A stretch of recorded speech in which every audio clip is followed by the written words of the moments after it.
Hello மக்களே, யாருக்கெல்லாம் விஜய் ரொம்ப பிடிக்கும் அவங்க மறக்காமல் இந்த வீடியோவுக்கு ஒரு லைக்கை போட்டுருங்க. தேங்க்யூ. சமதளத்திலும் சற்றே இறுக்கமான பகுதிகளிலும் அவ்வளவாக தெரியவில்லை.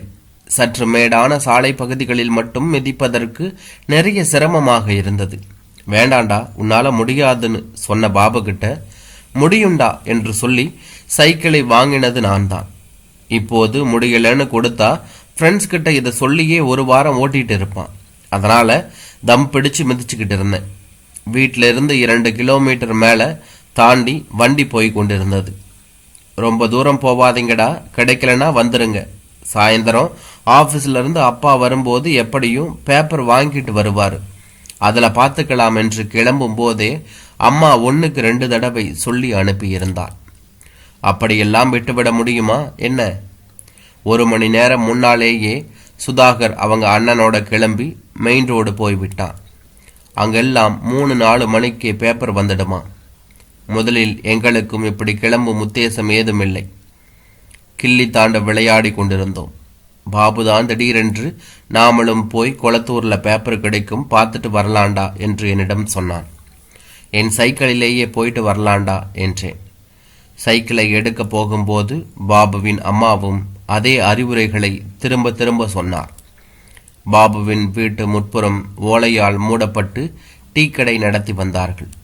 பாபுவின் அப்பா தேவைப்படும் பொருட்கள் வாங்க மார்க்கெட்டுக்கு போயிருந்தார். வரும்போது பேப்பர் கிடைத்தால் வாங்கி வருவதாக சொல்லி போயிருந்தார். கொளத்தூர் நாங்கள் இருந்த ஏரியாவிலிருந்து 3 கிலோமீட்டர் போகணும். ஆனால் மணி 4 ஆகியும் கொளத்தூரில் பேப்பர் வந்திருக்கவில்லை.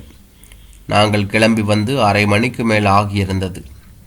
ரிசல்ட் வர்ற பேப்பர் எத்தனை மணிக்கு வரும் அண்ணாச்சி என்று கேட்டான் பாபு. நான் கடையில் தொங்க விடப்பட்டிருந்த பெரிய பேப்பர்களில் இருந்தவற்றை பார்த்து கொண்டிருந்தேன். 10th ரிசல்ட் வர்ற பேப்பரா தம்பி? இங்கே வர எப்படியும் 6 ஆகும்பா. பெரம்பூர் போனால் 5 மணிக்கே கிடைக்கும் என்றார் கடைக்கார அண்ணாச்சி. பெரம்பூர் அங்கிருந்து இன்னும் ஒரு 1/2 மணி நேரம் சைக்கிளில் போக வேண்டும். திரும்ப போயிடலாண்டா, எங்கள் அப்பா சாயந்தரம் ஆஃபீஸ்ல இருந்து வர்றப்ப பேப்பர் வாங்கிட்டு வருவார், அதில் பார்த்துக்கலாம் என்றேன் நான். இங்கிருந்து இன்னும் 4 கிலோமீட்டர் தாண்டா, நான் வேணா ஓட்டுறேன், கொண்டா என்று சைக்கிளை என்னிடமிருந்து வாங்கினான் பாபு. உள்ளுக்குள் ரிசல்ட் பார்த்துவிடும் ஆசை உந்த பின்பக்கம் தாவி உட்கார்ந்தேன். என்னை போல அவ்வளவு சிரமம் இல்லாமல் சைக்கிளை மிதித்து கொண்டிருந்தான் பாபு. எங்கள் வகுப்பிலேயே கொஞ்சம் ஆஜானு பாகுவானவன் பாபு. காடோத்கஜன் என்றொரு செல்லப்பெயர் வைத்திருந்தோம் அவனுக்கு. பெரம்பூர் சர்ச் எதிரே இருந்த ஒரு கடை வாசலில் கூட்டமாக இருந்தது. சைக்கிளை ஒரு ஓரமாக நிறுத்திய பாபு, பிடிச்சுக்கடா என்று என்னை பார்க்க சொல்லிவிட்டு கூட்டத்தில் புகுந்து உள்ளே போய் ஒரு பேப்பரோடு வந்தான். எல்லா பக்கங்களிலும் எண்கள் எண்கள். படபடப்போடு இருவர் நம்பரையும் தேடினோம். பாபுவுக்கு தான் முதலில் தட்டுப்பட்டது என்னுடைய நம்பர். டே நீ பாசுடா என்றான் பாபு. உன் நம்பரை கண்டுபிடிப்போம்டா இரு என்றேன் நான். என் நம்பரை அவன் கண்டுபிடித்தது போல அவன் நம்பரை எப்படியாவது முதலில் நான் கண்டுபிடிக்க வேண்டும் என்று மும்முரமாக கண்களை இங்கும் அங்கும் அலைய விட்டு தேடிக்கொண்டிருந்தேன். பாபுவும் பேப்பரின் இன்னொரு பக்கம் பார்த்து கொண்டிருந்தான். பார்த்த பக்கங்களையே மாற்றி மாற்றி பார்த்தோம்.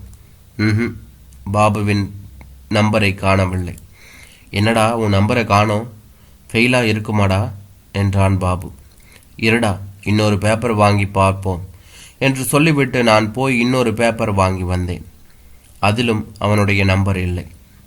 நான் சொல்லல, ஃபெயிலாகி இருக்குண்டா என்றான் பாபு மறுபடியும். நான் அவன் முகத்தையே பார்த்து கொண்டிருந்தேன். இப்போ என்னடா செய்யறது என்றேன். முதலில் வீட்டுக்கு போவோம், சாயந்தரம் எங்கள் அப்பா வாங்கிட்டு வர பேப்பரில் இருக்கும்டா ஒரு வேலை என்றேன். அப்போது எங்கள் ஊருக்கு போகும் பஸ் நாங்கள் நின்றிருந்த நிறுத்தத்தை நோக்கி வந்து கொண்டிருந்தது. டேய், உங்ககிட்ட காசு இருக்குல்ல, நீ பஸ்ஸில் வந்துடுடா, நான் பின்னாடியே சைக்கிளில் ஃபாலோ பண்ணிக்கிட்டு வரேன் என்றான் பாபு. வேண்டாண்டா, உங்கள் வீட்டில் திட்டு வாங்கடா, வந்த மாதிரியே சைக்கிளில் போயிடுவோம் என்றேன் நான்.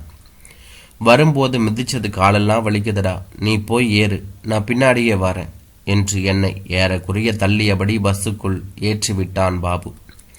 பஸ் காலியாக இருந்தது. ஜன்னலோரம் இருக்கையில் உட்கார்ந்தபடி பாபு சைக்கிளில் வருவதை எட்டி பார்த்தபடியே இருந்தேன். எங்கள் ஊர் வரை 7-8 நிறுத்தங்கள் இருக்கும். முதல் 2 நிறுத்தங்கள் வரை கூடவே வந்து கொண்டிருந்த பாபு 3வது நிறுத்தத்திற்கு முன் டிக்கெட் கொடுக்க வண்டியை ஓரம் கட்டிய போது பேருந்தை தாண்டி போனான். நமக்கு முன்னாளிலேயே அவன் போய் சேர்ந்து விடுவான் என்று நினைத்து கொண்டே கூடவே அடுத்த வகுப்பு போகும் புது பள்ளிக்கூடம் யார் யாரெல்லாம் அங்கு வந்து சேருவார்கள் என்றெல்லாம் யோசித்தபடி வந்ததில் ஊர் வந்திருந்தது. இறங்கினேன். நிறுத்தத்தை ஒட்டி இருந்த பாபுவின் வீட்டிற்கு போய், பாபு எங்க வந்துட்டானா என்றேன். என்னப்பா சொல்ற, 2 பேரும் ஒன்னாதானே போனீங்க, எங்க அவன் என்றார் பாபுவின் அம்மா. நான் பஸ்ல வந்தேன், அவன் சைக்கிளில் வர்றேன்னா. இன்னும் வரலையே, ரிசல்ட் என்னாச்சு பார்த்தீங்களா? நான் பாஸ் என்றேன். பாபு, அவன் நம்பரை காணோம் என்று கையில் இருந்த பேப்பரை நீட்டினேன். பேப்பரை வாங்கிய பாபுவின் அம்மா புரட்டி புரட்டி பார்த்தபடியே அவன் நம்பரை காணோன்னு தெரிஞ்சும், எப்படி அவனை தனியாக விட்டுட்டு வந்த என்று என்னை பார்த்து கேட்டார். நான் சைக்கிள்லே போகலான்னு தான் சொன்னேன். அவன் தான் கால் வலிக்குது, நீ பஸ்ஸில் போ, நான் பின்னாடியே ஃபாஸ்ட்டாக வரேன்னு சொன்னான். கொஞ்சம் கொஞ்சமாக பாபு அம்மாவின் குரல் உயர ஆரம்பத்தில் கூட்டம் கூட ஆரம்பித்தது. 4 வீடு தள்ளியிருந்த எங்கள் வீட்டையிலும் விஷயம் எட்டி அண்ணன் ஓடி வந்தான். என்னாச்சு என்றான். சொன்னேன். இப்போ எங்கே போய் பார்க்கறது என்றான் அண்ணா பாபுவின் அம்மாவிடம்.